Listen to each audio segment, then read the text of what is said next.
Sri TV நேயர்களுக்கு வணக்கம். தேர்தலுக்கு பிந்தைய கருத்து கணிப்பில் சந்திக்கிறோம். கிருஷ்ணகிரி மாவட்டத்தில் இருக்கக்கூடிய வேப்பனஹள்ளி சட்டமன்ற தொகுதியை தான் பார்க்குறோம். இது ஒரு ஸ்டார் தொகுதி அப்படின்னு சொல்லலாம். காரணம் என்னென்னா, அதிமுகவுடைய மிக முக்கியமான தலைவர் முனுசாமி இங்கே போட்டி போடுகிறார். திமுக சார்பாக PS சீனிவாசனும், சம்பங்கி தாவேக்கா சார்பாகவும், நாகராஜ் நாம் தமிழர் கட்சியின் சார்பாகவும் போட்டிடுறாங்க. 2021 81% இங்கே வாக்கு பதிவானது. ஆனாலும் கூட முனுசாமி ஒரு 3054 வாக்குகள் வித்தியாசத்தில் தான் முருகனை வெற்றி கொண்டார் அப்படிங்கிறத பார்க்குறோம். அந்த நேரத்தில் நாம் தமிழர் கட்சி 8310 வாக்கு வாங்கியிருக்கு. ஸோ நாம் தமிழர் கட்சி பிரித்த வாக்குனால திமுக தோல்வி அடைந்தது அப்படிங்கிறதும் நம்ம எடுத்துக்கலாம். இந்த முறை புதுசாக தாவேக்கா வந்திருக்குது. அவங்களுடைய தாக்கம் எப்படி இருக்குது, அதனால் யாருக்கு லாபம் யாருக்கு நஷ்டம் அப்படிங்கிறதையும் நம்ம பார்க்கணும். அதை கேட்டு தெரிந்து கொள்வோம். வணக்கம். வணக்கம் சார். வேப்பனஹள்ளி சட்டமன்ற தொகுதியை பொறுத்தளவு யாருக்கு வாய்ப்பு, முனுசாமிக்கா ஸ்ரீனிவாசனுக்கா? வேப்பனம்பள்ளி தொகுதி நீங்க சொன்ன மாதிரி நட்சத்திர தொகுதியாகத்தான் அது கருதப்படுது. KP முனுசாமி அவர்களுடைய செல்வாக்கும் அங்கு மிகுந்து இருக்கிறது. அதே போல் அதை எப்படியாவது வீழ்த்த வேண்டும் அப்படி. ஏன்னா KP முனுசாமி அதிமுகவினுடைய ஒரு முக்கிய புள்ளியாக விளங்கி வருகிறார். அதே அவரை எப்படியாவது வீழ்த்தியாக வேண்டும் அப்படின்னு DMK உடைய கூட்டணி கட்சி DMK உடைய வேட்பாளர் ஸ்ட்ராங்கான வேட்பாளராகவே போட்டிருக்காங்க. அந்த பகுதியில வேப்பனஹள்ளி தொகுதியில பொறுத்தளவுக்கு கடும் போட்டியாக நிகழும். அதே போல் KP முனுசாமி எப்படியாவது வெற்றி பெற்றே ஆக வேண்டும் அப்படின்னு கடுமையான உழைப்பும் அவர் கொட்டியிருக்கிறாரு. KP முனுசாமியுடைய டிராபேக் என்ன அப்படின்னாக்க, அவரு இருக்கக்கூடிய தொகுதியில அவர் வச்சுக்கிறது இல்லை. அவர் கிருஷ்ணகிரி தொகுதியில இருக்கிறதுனால இதுக்கு அது வேப்பனஹள்ளி தொகுதிக்கும் கிருஷ்ணகிரி தொகுதிக்கும் அவர் வந்துட்டு போகக்கூடிய தூரங்கள் மக்கள் கணக்கிடுறாங்க. அதே போல் DMK சார்பாக போட்டியிடக்கூடிய அவரும் அதே தொகுதியை சார்ந்தவர், பிரபலமான நபர். அவருக்கும் வெற்றி வாய்ப்பு இருக்கும். மக்களுடைய வாக்குகள் அதிகமாக இருக்கும்.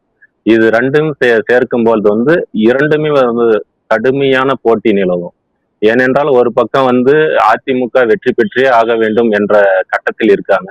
அதே KP முனுசாமி தோற்கடித்தே ஆக வேண்டும் என்ற கால சூழல் DMK உடைய வேட்பாளரும் இருக்கிறாங்க. அதனால கடுமையான போட்டி நிகழும்.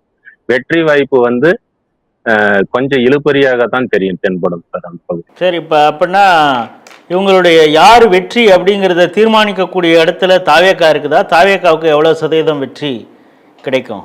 தாவேக்காவுக்கு வாக்கு சதவீதம் கூடலாம், வெற்றி வாய்ப்பு கிடைக்காது. ஏன்னா இவங்க ரெண்டு பேருமே ஸ்ட்ராங்கான பர்சனா இருக்காங்க. அதனால தாவேக்காவுடைய வாக்கு சதவீதம் கூடலாம் சார். மூன்றாவது ஒரு அணியாக வேப்பனஹள்ளியில உருவெடுக்கலாம் வேட்பாளர். இல்ல, அவங்க பிரிக்கக்கூடிய வாக்கு யாருடைய வாக்கை பிரிப்பாங்க? அதிமுக தான், திமுக தான்? அது அதிமுகவுடைய வாக்கும் திமுகவுடைய வாக்கும் இப்போ முதல் ஓட்டர்ஸ், ஃபர்ஸ்ட் ஓட்டர்ஸ் உடைய வாக்குகளை இளைஞர்களுடைய வாக்குகள் ரெண்டு கட்சியுமே சேர்ந்துதான் பிரிப்பாங்க. அதனால இளைஞர்களுடைய வாக்கு சதவீதம் அந்த எக்ஸ்ட்ராவா வந்திருக்கிற வாக்கு இளைஞர்களுடைய வாக்கு, முதல் ஓட்டர்ஸ் உடைய வாக்கு. ஃபர்ஸ்ட் டைம் ஓட்டர்ஸுங்கிறது புரியுது. சிலர் இந்த இளம் வாக்காளர்கள் அவங்களுடைய பேரண்ட்ஸையும் கம்பல் பண்ணி ஓட்டு போட வச்சுருக்காங்க அப்படிங்கிறது பல தொகுதியிலையும் கள நிலவரம் நமக்கு சொல்கிறது. இங்கே அது மாதிரி இருந்ததா? தாவேக்காவுடைய அந்த பூத் லெவலில் அவங்களுடைய ஒர்க்கு அந்த எலெக்ஷன் நேரத்தில் எப்படி இருந்தாங்க? அந்த தாவேக்கா தொண்டர்கள் எப்படி வேலை பார்த்தாங்க? இளைஞர்கள் அவங்க பேரண்ட்ஸை கம்பல் பண்ணி வாக்கை வெற்றி பெற்று ஆக வேண்டும் அப்படின்றதுக்காக கடுமையாக உழைத்தார்கள். வாக்கே இல்லாத இளைஞர்கள் கூட அவங்க அப்பாவை கம்பல் பண்ணி, பேரண்ட்ஸை கம்பல் பண்ணி வாக்கு போடுவோம். ஏன்னா விஜய் அவர்கள் கடந்த தேர்தல் போது அப்பாவை கம்பல் பண்ணி மாமாவுக்கு ஓட்டு போட சொல்லுங்க அப்படின்ற மாதிரி ஒரு இடம் பேசியிருந்தாரு. அது வழக்கு கூட போயிட்டு இருக்குது. அந்த மாதிரி இளைஞர்கள் அடம் பிடித்து பேரண்ட்ஸ் கிட்ட வாக்குகளை கவர்ந்து இருப்பார்கள். ஆனாலும் பேரண்ட்ஸ் இளைஞர்களுக்கு அவங்களுடைய பசங்களுக்கு ஆறுதலாக கூறிவிட்டு அங்க வாக்கு சாவடி செல்லும் போது அவர்களுக்கு என்ன தோணுச்சு அந்த வாக்கு தான் வந்திருக்கும்.